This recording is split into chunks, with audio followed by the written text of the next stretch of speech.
Welcome you all to learning era. तो आज के वीडियो के अंदर हम बात करने वाले हैं DDS स्टैनो 2025 मिस्टेक्स अलाउड के ऊपर कि आपकी यहाँ पर कितनी मिस्टेक्स अलाउड हैं। आज हम उसको देखने वाले हैं सबसे पहले कि आप यहाँ पर कितनी मिस्टेक्स कर सकते हो अगर आप यूआर कैटेगरी से हो या ओबीसी कैटेगरी से हो या ईडब्ल्यूएस से हो या एससी कैटेगरी से हो या एसटी कैटेगरी से हो। तो यहाँ पर आपको कितनी मिस्टेक्स अलाउड हैं, ये वाला एक सवाल यहाँ पर सब लोग सोच रहे हो और हमसे पूछ भी रहे हैं। तो उसी को यहाँ पर आज हम देखने वाले हैं। साथ में ये भी बात करेंगे कि लगभग यहाँ पर कितने बच्चे फेल होते हैं स्किल टेस्ट के अंदर, और आखिरी में आपको क्या करना चाहिए। अभी काफ़ी लोग परेशान हैं एडमिट कार्ड की वजह से, लेकिन मुझे लग रहा है एडमिट कार्ड तो वो दे देंगे, क्योंकि पहले यहाँ पर उन लोगों ने रिजल्ट नहीं दिया था। फिर उन लोगों ने यहाँ पर एग्ज़ाम डेट को आगे खींच दिया क्योंकि उनसे रिजल्ट नहीं निकाला गया। अब उनसे एडमिट कार्ड नहीं निकाला जा रहा है। तो आ जाएगा एडमिट कार्ड, है ना, इतनी फ़िक्र करने की ज़रूरत नहीं है। सिटी आपको पता चल चुकी है अपनी, और आपको अपनी एग्ज़ाम डेट पता चल चुकी है। एडमिट कार्ड भी दे देंगे वो, तो ज़्यादा परेशान मत हो। बाकी अगर मैं यहाँ पे बात करूँ, तो डीडीएस स्टेनो और जेएसए दोनों का आपको पता है कि यहाँ पर 2 और 3 मार्च को होने वाला है आपका एग्ज़ाम। अब देखो कितनी मिस्टेक्स अलाउड हैं, इस चीज़ को देखने से पहले मैं आपको एक बात बता दूँ कि आप लोगों के लिए यहाँ पर दोनों चीज़ें होने वाली है। डीडीएस स्टेनो वाले बच्चों के लिए स्टेज 2 होगा, जिसके अंदर स्किल टेस्ट होगा आपका, मतलब शॉर्ट हैंड का टेस्ट होने वाला है, और स्टेज 3 होगी जिसके अंदर आपका टाइपिंग टेस्ट भी होगा। मतलब दोनों चीज़ें आने वाली है। और टाइपिंग के अंदर आप लोगों से 40 डब्ल्यूपीएम की स्पीड माँगी गई है इंग्लिश के अंदर, समझ रहे हो, बच्चों से, और 35 डब्ल्यूपीएम की माँगी गई है हिंदी के अंदर। मतलब आप ये मानकर चलो कि भाई इन लोगों ने टाइपिंग आप लोगों से ज़्यादा मुश्किल माँग ली है डीडीएस स्टेनो वाले बच्चों से। जबकि इन लोगों को डीडीए जीएसए वाले बच्चों से ज़्यादा माँगनी चाहिए थी, क्योंकि डीडीएस स्टेनो वालों के पास ऑलरेडी यहाँ पर एक स्किल टेस्ट था जो उनको पूरा करना है। और इन लोगों ने यहाँ पर डीडीएस स्टेनो वाले बच्चों से यहाँ पर टाइपिंग भी माँग ली, और वो भी हायर स्पीड की माँग ली। तो आपको तो यहाँ पर प्रिपेयर करना है, नहीं तो अगर आप इस पे फेल हो गए तो ये मानकर चलो कि आपका पूरा बेकार हो जाएगा पेपर। और अगर मैं बात करूँ तो यहाँ पर आपकी 80 डब्ल्यूपीएम की यहाँ पर डिक्टेशन यहाँ पर आप लोगों को दी जाएगी, है ना। और अगर मैं बात करूँ तो यहाँ पर 10 मिनट की डिक्टेशन चलेगी, और 50 मिनट यहाँ पर इंग्लिश वालों को मिलेंगे, 65 मिनट यहाँ पर हिंदी वालों को मिलेंगे। और हिंदी वालों के लिए यहाँ पर मंगल के अंदर यहाँ पर गेल है आपके पास, रेमिंगटन वाला यहाँ पर जो फ़ॉन्ट होता है वो यहाँ पर अवेलेबल है। अब आपके सामने है DDS steno 2025 skill test mistakes percentage, जो हमने यहाँ पर आप लोगों के सामने यहाँ पर शो किया है, जिसके अंदर आप देख सकते हो साफ-साफ लिखा हुआ है DDA direct recruitment 2025 evaluation criteria for the skill test for the post of stenographer grade D. साफ-साफ यहाँ पर दे रखा है इन लोगों ने कि 2025 का है ये, ठीक है। अब 2025 का दे रखा है तो क्या दे रखा है कि कितना है? आप देख सकते हो स्टेनोग्राफर ग्रेड डी के अंदर यहाँ पर इन लोगों ने दे रखा है 7% है यूआर के लिए, और 10% है बाकी कैटेगरीज़ के लिए, for all reserved category candidates, ठीक है।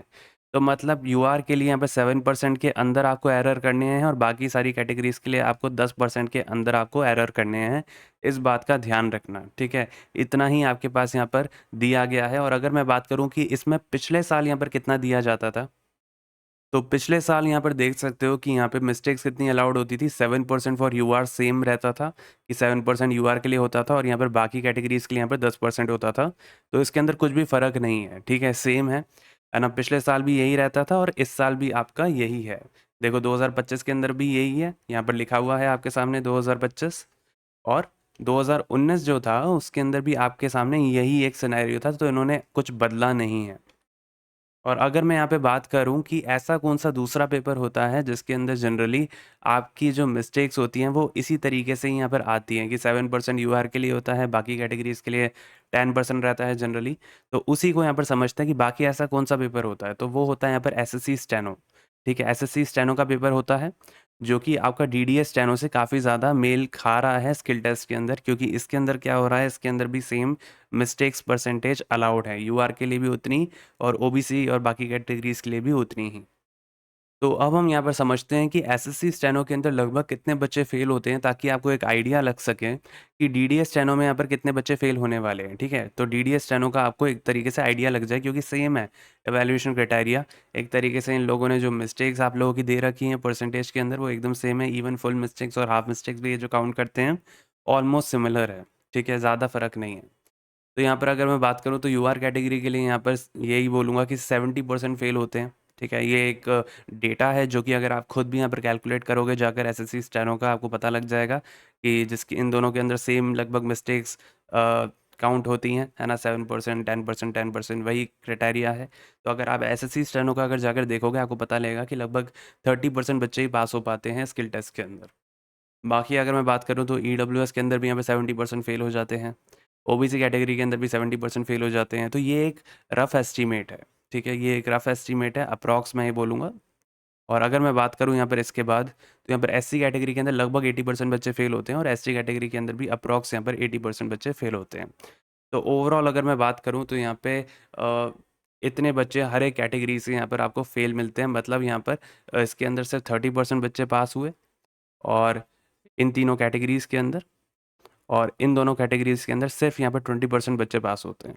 तो ये डेटा बताता है, अगर आप पीछे वाला डेटा देखोगे, आप भी यहाँ पर खुद भी कैलकुलेट कर पाओगे। अब हम बात करते हैं डीडीएस स्टेनो 2025 स्किल टेस्ट आखिरी के दिनों की स्ट्रैटेजी आपकी क्या होनी चाहिए, ठीक है? तो अभी यहाँ पर देखो, वैसे तो 2 तारीख को भी हो सकता है किसी का पेपर, ठीक है? लेकिन अगर आपका 3 तारीख को है तो ज़्यादा बढ़िया है ना? 1 दिन एक्स्ट्रा मिल गया। तो अगर मैं बात करूँ तो देखो, आपको क्या करना चाहिए। अगर आपका 3 तारीख को है तो लगभग 2 दिन मिलेंगे, और अगर किसी का यहाँ पर परसों ही है तो यही बोलूँगा कि भाई अच्छे से करना, ठीक है? और 1 दिन बचा है तो उसके अंदर कम से कम 2 डिक्टेशन ट्रांसक्राइब करके जाना, है ना? मैं यही बोलूँगा कि कम से कम 2 डिक्टेशन ट्रांसक्राइब करके जानी है, लिखनी नहीं है सिर्फ, ट्रांसक्राइब करनी है, ठीक है? आप लिख तो भले 4 सकते हो 1 दिन के अंदर, है ना? लेकिन 2 कम से कम ट्रांसक्राइब करना इन 2 दिनों के अंदर, अगर किसी का 3 तारीख को है तो, ठीक है? और किसी का 2 को है तो भाई कल अच्छे से करना, ठीक है? ट्रांसक्राइब देखना कि कैसा जा रही है परफॉर्मेंस, है ना? और उसके बाद अगर मैं बात करूँ तो देखो, आउटलाइन जो है ना वो यहाँ पर क्लीन बनाना, ठीक है? एग्ज़ाम के अंदर भी, क्योंकि अगर आपने क्लीन आउटलाइन्स बनाओगे तो आपको खुद समझ आएगा कि आपने क्या लिखा है, ठीक है? और अगर आपने खुद समझ लिया कि आपने क्या लिखा है तो आपकी जो एक्यूरेसी है वो अपने आप इम्प्रूव हो जाएगी। तो इस बात का ध्यान रखना। और अगर मैं बात करूँ, यहाँ पर आखिरी के दिन है, यहाँ पर 1-2 दिन जो भी बचे हैं अब आपके पास, इसके अंदर थोड़े से कंसिस्टेंट रह लो, ठीक है? थोड़ा-सा अच्छी तरीके से आखिरी के अंदर डिक्टेशन देके ट्रांसक्राइब करके अच्छे से करो, ठीक है? ज़्यादा लोड मत लेना दिमाग पे। आखिरी के अंदर काफ़ी ज़्यादा लोग पैनिक कर लेते हैं, तो वो मत करना।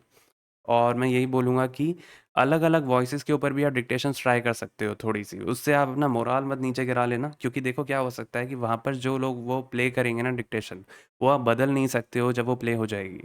वो डेमो ज़रूर देंगे, लेकिन आप ये नहीं बोल सकते कि नहीं, मुझे इस बंदे की आवाज़ नहीं पसंद आ रही। आप ऐसा नहीं बोल सकते वहाँ पे एग्ज़ाम के अंदर। क्यों नहीं बोल सकते? क्योंकि आप ये बोल सकते हो कि वहाँ पर कोई डिस्टर्बेंस है, वो ठीक नहीं है, इसको ठीक करो। वो आप बोल सकते हो, लेकिन आप ये नहीं बोल सकते कि नहीं, इनका एक्सेंट सही नहीं है या वो सही नहीं है, तो वहाँ पर वो चीज़ आपकी एंटरटेन नहीं होगी। तो प्रॉब्लम हो जाएगी, इसलिए मैं यही बोलूँगा कि यहाँ पर ऑल पॉसिबल वॉइसेस के ऊपर ही प्रैक्टिस करनी चाहिए जनरली। काफ़ी लोग ये वाली बात नहीं समझते हैं, तो अगर आपको ये लग रहा है कि एक फीमेल वॉइस है या एक मेल वॉइस है, या ऐसा लग रहा है कि नहीं ये थोड़ा साउथ इंडियन एक्सेंट है, तो उसके ऊपर भी आप प्रैक्टिस करो। मैं यही बोलूँगा, क्योंकि एग्ज़ाम के अंदर वो लोग आपके ऊपर इतना रहम नहीं बख्शेंगे। बाकी मैं यही बोलूँगा कि यहाँ पर जो भी बच्चे हमारे साथ जुड़े हुए हैं, अच्छी बात है ना? लेकिन जिनको नहीं पता, तो हमने यहाँ पर आप लोगों के लिए स्टेनो सॉफ्टवेयर निकाल रखा है, जिसके अंदर देखो सारी की सारी चीज़ें एक ही जगह पर आपको मिल जाती है ना? आपको डिक्टेशन भी मिल जाती है, आप उसी डिक्टेशन को आप यहाँ पर ट्रांसक्राइब भी कर सकते हो नीचे। आप जैसे देख सकते हो यहाँ पे कि इस पूरे मैटर को ट्रांसक्राइब कर रखा है, तो आप भी यहाँ पे इसको ट्रांसक्राइब कर सकते हो। पूरा लिख सकते हो यहाँ पर, इंग्लिश, हिंदी दोनों के अंदर, और फिर आप यहाँ पर इसको सबमिट कर सकते हो।